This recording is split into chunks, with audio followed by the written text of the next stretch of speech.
Welcome to Craving the Heat, where desire takes the lead and every story leaves you wanting more. Don't forget to like, subscribe, and share your thoughts in the comments and keep up with our latest naughty stories. Elena had always been careful, the dependable wife, the study partner, the quiet dreamer. But somewhere between her long commutes, missed dinners, and feeling invisible in her own home, a piece of her started to ache. Not for someone else, but for herself. Then came Julian. A coworker at the new firm, kind, curious, not pushy, just present. He noticed when she changed her earrings. He asked how her day really went. He listened. It began with laughter. Then late work nights.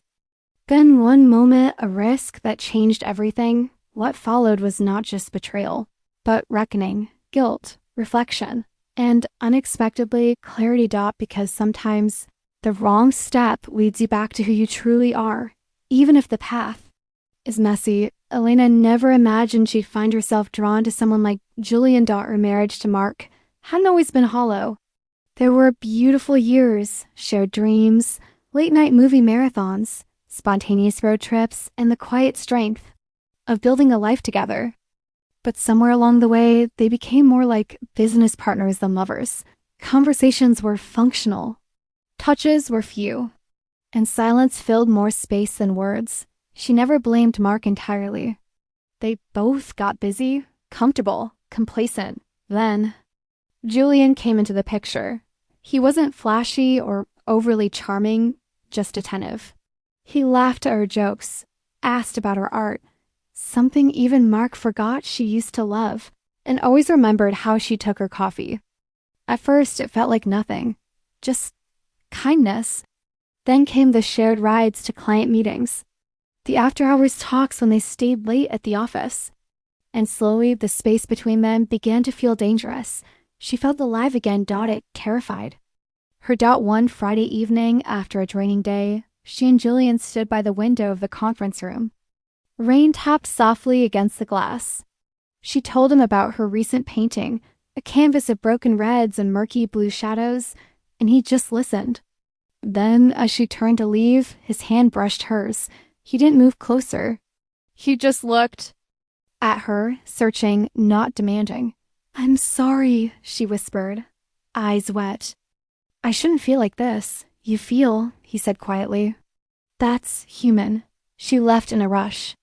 She didn't sleep that night. Over the next few weeks, the tension only grew. Julian kept his distance, but didn't pretend nothing had happened. Elena was torn. She loved Mark, or at least she thought she still did. But she couldn't deny that the version of herself that Julian saw, vibrant, inspired, seen, was someone she missed dearly. One night, unable to hold the pressure inside, she told Mark everything. Not about an affair. There hadn't been one, but about the connection, the emotions, the drift in their marriage, the loneliness, the longing. Mark sat in silence. Then he said something that surprised her. "I felt it too.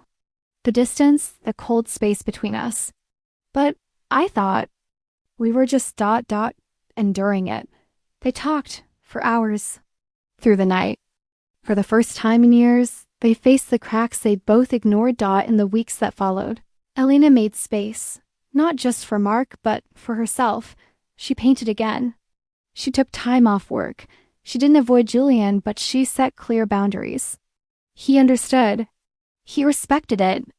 And in a strange way, that final act, his respect, solidified the emotional line she refused to cross.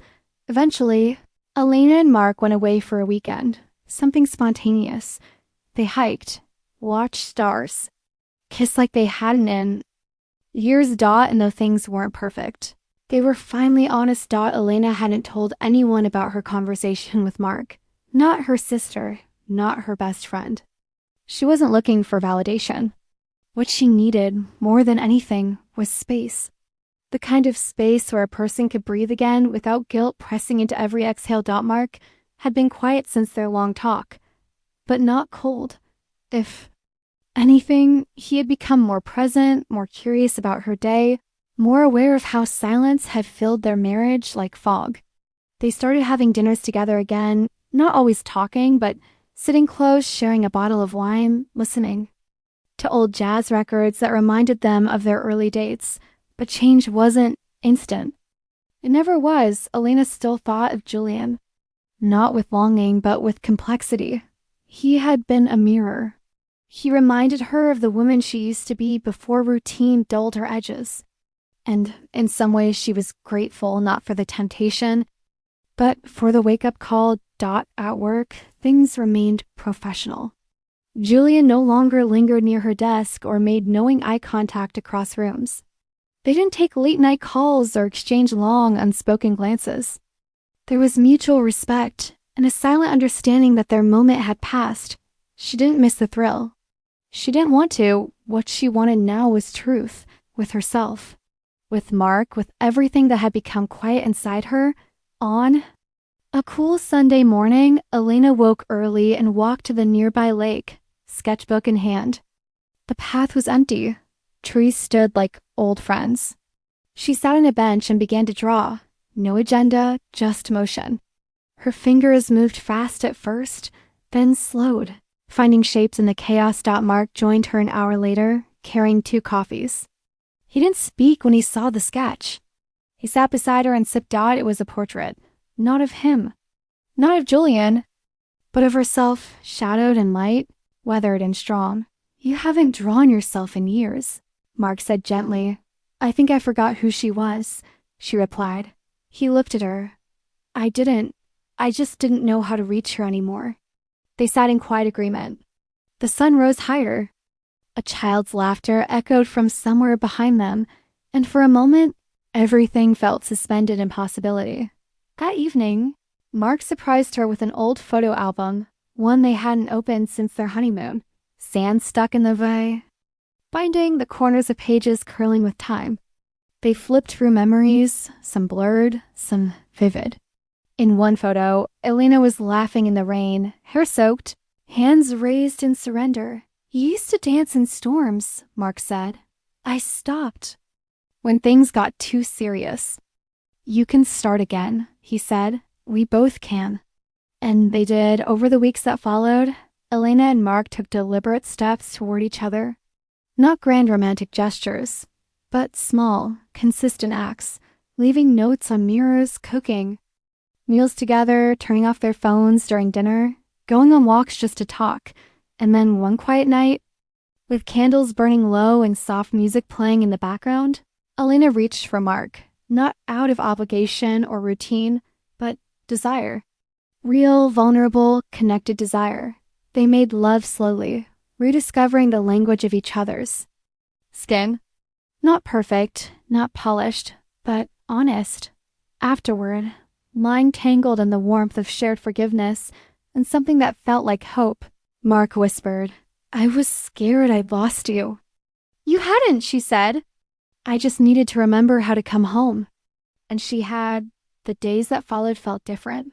Not magically healed, not like a movie ending, but gentler. There was a newfound rhythm to their lives.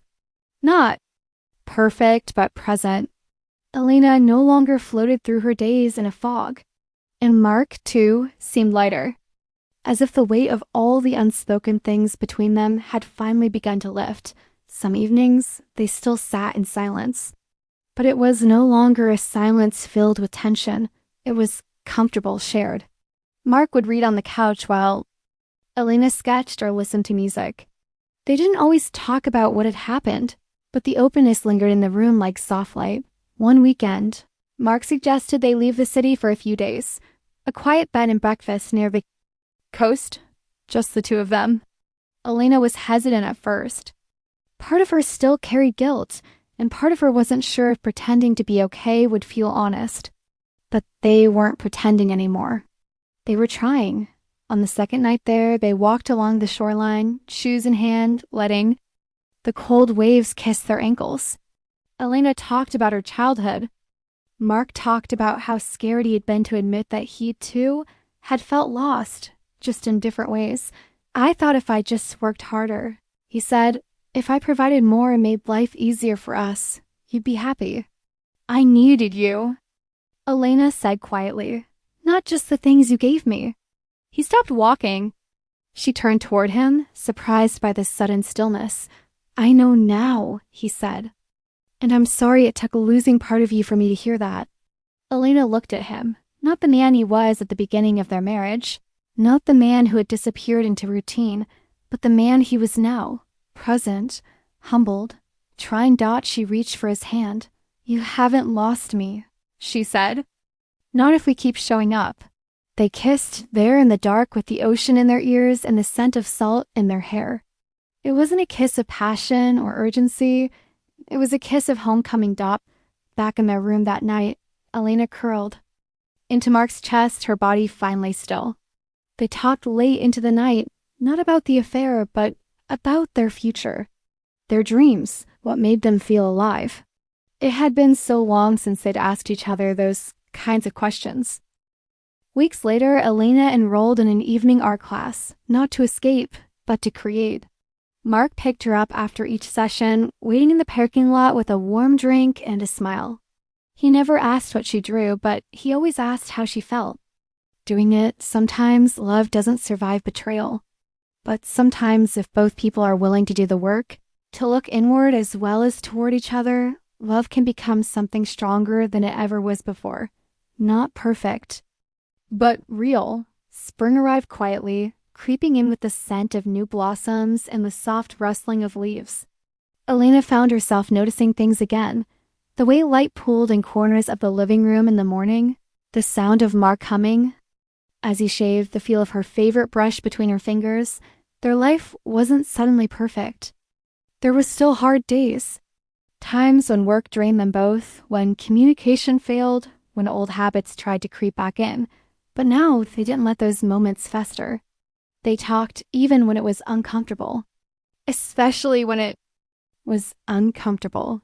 One evening, as they prepared dinner together, Mark asked her, "Do you ever think about him, about Julian?" Elena paused, her hands still in the bowl of sliced vegetables. "Yes," she admitted. "Sometimes. Not because I miss him, but because I miss the version of myself I found again when I was with him. The way I felt alive, seen, new." Mark didn't flinch. He just nodded. "I get that. And you?" she asked, watching him carefully. "Was there ever someone?" He leaned against the counter, arms crossed. "No, but there were moments when I wondered if I was enough for you. When I could feel you drifting and I convinced myself it was just a phase." They stood in the kitchen, the quiet hum of the refrigerator between them. "You are enough," she said. "I just didn't know how to say what I needed, or even admit it to myself." Mark reached for her hand. "Then let's keep saying it." Now, and they did. They created a ritual. Sunday mornings became their time. No phones, no errands, just the two of them. Sometimes they cooked a big breakfast and stayed in pajamas until noon. Other times, they went walking in the woods or explored flea markets, finding old books or odd art pieces to bring home. Elena's art class turned into something more. She was invited to join a local artist collective, where she met other women who were rediscovering themselves through paint, clay, and sketch. She didn't tell them everything, not about Julian, not about the near affair, but she didn't need to. They all understood what it meant to lose parts of yourself and how powerful it was to slowly gather them again. One of the women, May, became a close friend. She had been through a divorce years ago and spoke with the kind of soft wisdom that comes from walking through fire and choosing not to harden. "You didn't ruin your marriage," May told her one day over coffee. "You listened to your silence, and then you brought it into the light. That takes courage." Elena smiled. The words sticking to her heart. By summer, Mark had taken up a new hobby too, woodworking. He started with simple things, a birdhouse, a small shelf, then larger projects followed. Elena watched him in the garage, sawdust in his hair, focus in his eyes, and she realized something. They were both rebuilding, not just their relationship, but themselves. One night, she found a small wooden box on her pillow, smooth and hand-carved, with a simple latch. Inside was a folded note, "For the woman who reminded me that love is not a single flame. But a fire we must keep tending, she cried, not because she was sad, but because for the first time in a long time she felt chosen again, and not just by Mark, but by herself. They made love that night with the windows open, the breeze carrying in the sound of crickets and the scent of jasmine from the garden. It wasn't rushed. It wasn't about performance or passion. It was about presence. Every breath, every touch, every whispered word was a promise. I'm still here. And I want to be months past. Seasons changed. Julian eventually left the company. Elena heard through a colleague that he had taken a job in another city. When she read the email announcement, she felt something strange. Not sadness, not regret, just gratitude. He had been a chapter, a mirror, a turning point. But her story had moved forward, and it was no longer his to be part of. 1 year later, Elena's artwork was featured in a local gallery exhibit. She invited Mark. He brought flowers. As they walked through the space, stopping in front of one of her favorite pieces, a vibrant canvas titled Reclamation. He whispered, "You came back to life, Lena, and I got to witness it." She turned to him, eyes shimmering. We both did. They kissed, surrounded by strangers and splashes of color, the past far behind them but never forgotten. And in that moment, Elena knew she had taken a risk. She had almost lost herself. But in facing the truth and choosing to love honestly, fully and with open eyes, she had found her way home. Winter came earlier than usual that year, dusting the rooftops in white and meeting the world beneath a sky that never quite turned blue. Elena found herself watching snowflakes fall outside the window with a quietness that didn't exist in her life just a year ago. It wasn't emptiness. It was peace. Mark came in from the cold one evening, shaking snow off his coat. His cheeks were flushed from the wind, and his eyes sparkled when they met hers. She was making tea, the kind he liked, with orange peel and cloves, small, specific things. The ones they once forgot to notice. He wrapped his arms around her. From behind, warm and strong. "You're still the most beautiful woman I've ever seen," he whispered into her neck. She laughed softly, tipping her head back. "You say that even when I'm in socks with holes and haven't washed my hair." "In 2 days?" "Especially then," he murmured, kissing the curve of her jaw.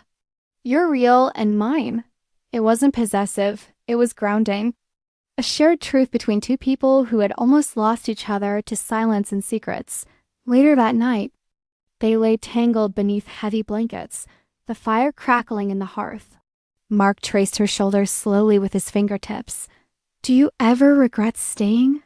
she asked, her voice barely above a whisper. "No," he said immediately.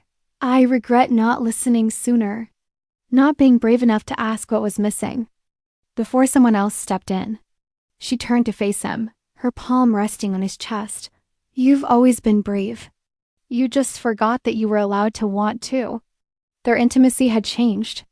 It wasn't born of urgency or guilt anymore. It was tender, mutual, curious. They learned each other again. Likes, hesitations, rhythms. Some nights they made love slowly, drawn by shared breath and unspoken promises. Other times they laughed through it, tangled limbs and missteps, until they collapsed in warmth and joy. One snowy Sunday morning, they didn't leave bed at all. Mark brought breakfast upstairs, coffee, toast, strawberries, and they ate wrapped in blankets, knees touching, the tray balanced between them like some sacred altar. Elena looked at him mid-bite and said, "I used to think passion had to burn like fire, wild and dangerous. And now I know it can feel like this.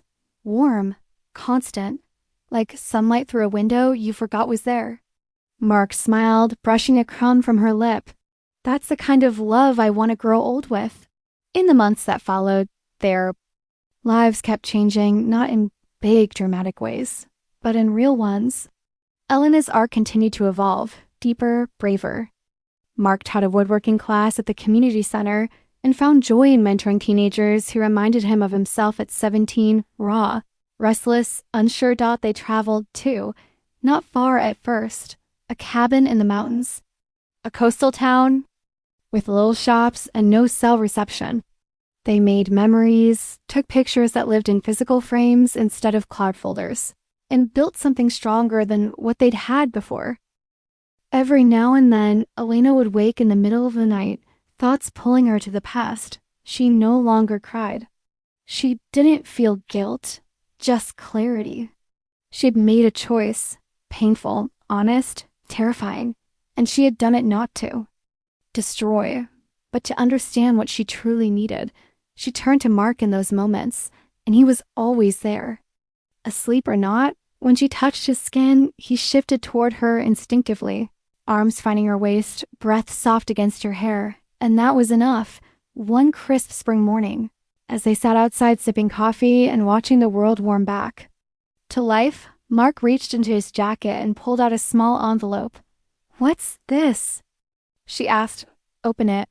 Inside was a letter, handwritten. It read, "You were never a mistake. You were my reckoning, my mirror, my love. This time I want to love you without fear. Will you marry me again? Not out of duty, but because we've truly chosen each other. Her hands trembled. Tears welled in her eyes. "Yes," she whispered. "God, yes." They didn't plan a second wedding. No ceremony, no fanfare. Just two people standing in their living room, saying vows they wrote themselves. Wearing what they had on, jeans, a sweater, a blue button-down. But the words mattered. The promises mattered. They were no longer the same people who had said, "I do" all those years ago. They were better. Wounded, wiser, brave. That night, they made love with a reverence that felt like prayer. Every kiss said, "Thank you." Every touch said, "I still choose you." And in the stillness that followed, their fingers entwined, Elena knew this was what real love felt like. Not perfect, but true.